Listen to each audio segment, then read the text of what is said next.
সুপ্রভাত বন্ধুরা, মহেশ মামার ভিডিওতে আপনাদের সবাইকে স্বাগত। আজকে সকাল সকাল আমরা অলরেডি উঠে সবাই খাওয়া দাওয়া করে রেডি হয়ে গেছি কলকাতা ফেরার উদ্দেশ্যে।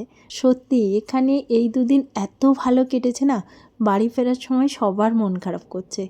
আমার তো রাতে শুয়ে শুয়ে মনে হচ্ছিল যে আমার আর কপালে ময়ূর দেখা জুটলো না, কারণ এখানে ময়ূর আসে 10টা-11টার দিকে। আর আমরা রাম মন্দির চলে যাওয়ার জন্য ওই দিন ময়ূর দেখতে পাইনি। আর আজকে সকাল সকাল বেরিয়ে যাচ্ছি, হঠাৎ করে বৌদি এসে ডাক দিল যে চলো ওখানে ময়ূর দাঁড়িয়ে আছে। আমি তো সেই দৌড় মেরেছি।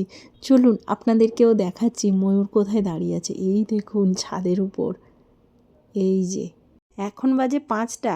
উনি সকাল সকাল চলে এসেছে, কোনো দিন নাকি এত তাড়াতাড়ি আসে না, আজকে চলে এসেছে। আমি তো ঘুমাচ্ছিলাম, বৌদি আমাকে ডাক দিল ময়ূর এসেছে। ও এখন ছাদের মধ্যে নেমে গেছে, আমি ছাদে যাচ্ছি। যদি উড়ে না যায় আপনাদেরকে একদম কাছ থেকে দেখাবো। চলুন আস্তে আস্তে যাই, না হলে উড়ে যেতে পারে। এই দেখুন একদম কাছ থেকে দেখাচ্ছি, ও কিন্তু উড়ে যায়নি, ও ওখানে এসছে। আর দেখছি বেচারা ঠান্ডা লেগে গেছে। আমি তো কখনোই ভাবতে পারিনি যে এত কাছ থেকে ময়ূর দেখতে পাবো, তাও আবার এরকম মানে জঙ্গল থেকে আসা ময়ূর। ভাবা যায় কি সুন্দর। ও যদি একটা আমার জন্য পালক দিয়ে যেত না, খুব ভালো হতো। সেই আশায় অনেকক্ষণ দাঁড়িয়েছিলাম, কিন্তু ওর একটাও পালক খসে পড়েনি। একবার পেখম মেল, ওই মনের আশাটা পূরণ করে দে, একবার পেখম মিলে দে।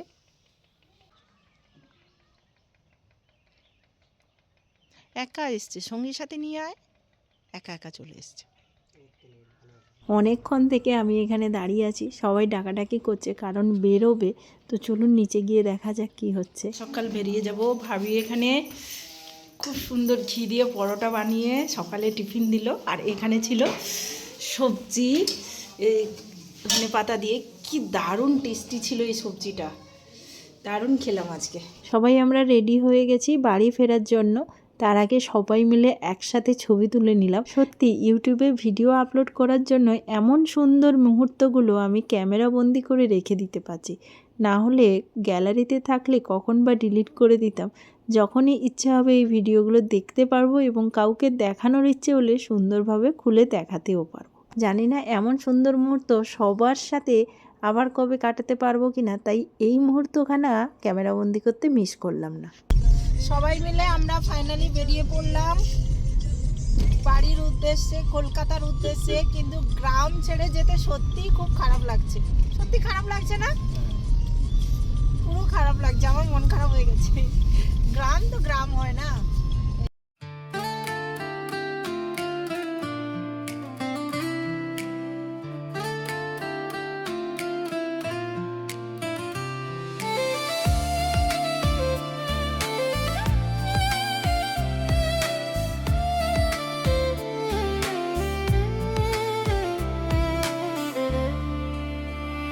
সাদা নরম তুষার পড়ে নীরব শহর জুড়ে, জানালার কাছে জমে থাকে স্মৃতির ছবি ঘিরে।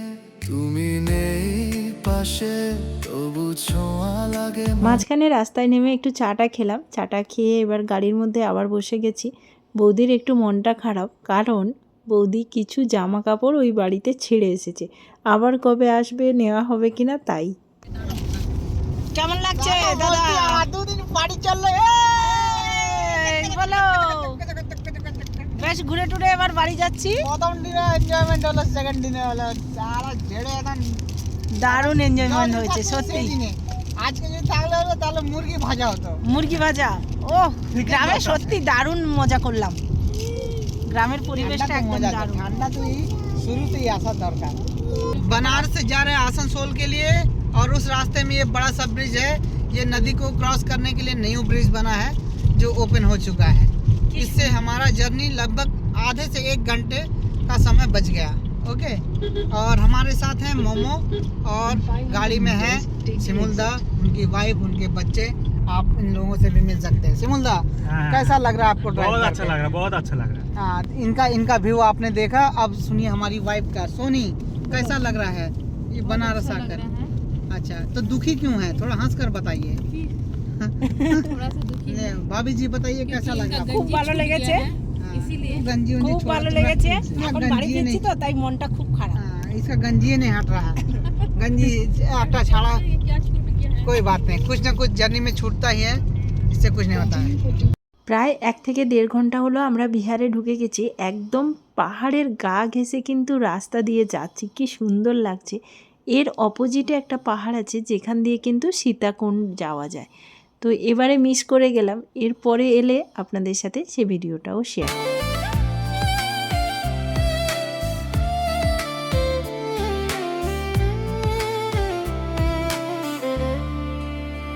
এক জায়গায় নেমেছি, এই যে হোটেলটায় খাওয়া দাওয়া করব। বেশ লোক আছে দেখছি, তাই নেমে গেলাম। দেখা যাক কেমন খাওয়া দাওয়া পাওয়া যায় ভেতরে গিয়ে। ফাইনালি অনেকক্ষণ ওয়েট করার পর দুটো খাবার চলে এসেছে, দুটো থালি নিয়েছি, এরপর ওনাদের খাবার আসবে। ফাইনালি সব খাবার প্রায় চলে এসেছে, শুধু তন্দুরি রুটিগুলো বাকি। এদিকে তাকাও।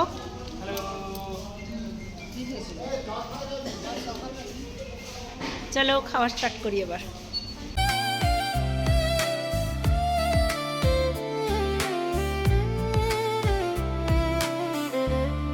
ওই খাওয়া দাওয়ার পরে আমি তো এক বিশাল ঘুম দিয়েছিলাম টানা।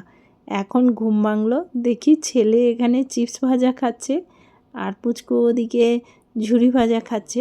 বাইরে রাস্তায় বেশ সুন্দর আলো জ্বলে আছে আর গাড়ির কাঁচ দিয়ে দেখতে খুব ভালো লাগছে। আমার ছেলে খেতে খেতে ওই দেখছে বিভোর হয়ে। আমরা প্রায় পৌঁছে গেছি, আর মাত্র 2 ঘন্টা বাকি। 2 ঘন্টা পরে বেশ হেলান দিয়ে একটু শান্তি করে বসতে পারবো, ওটাই ভেবে কিন্তু বেশ খুশি লাগছে। আর এই খুশিটা এক মুহূর্তেই শেষ হয়ে গেল, কারণ যখন ঝাড়খণ্ড থেকে ওয়েস্ট বেঙ্গলে ঢুকছি ওই বর্ডারে চলছে নাগা চেকিং।